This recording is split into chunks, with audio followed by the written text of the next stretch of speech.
নমস্কার বন্ধুরা, নতুন আর একটা ব্লগে চলে এসেছি। আজকে সন্ধেবেলা আমার বউ চাউমিন করে খাইয়েছিল। তো এবারে রাত্রিবেলা আমি বললাম ঠিক আছে, ডিনারটা আমি করে দিচ্ছি।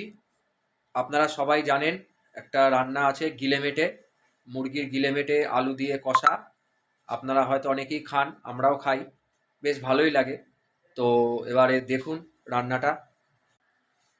রান্নাটা অনেকটা হয়েই গেছে, সব মশলাপাতি দেওয়া হয়ে গেছে।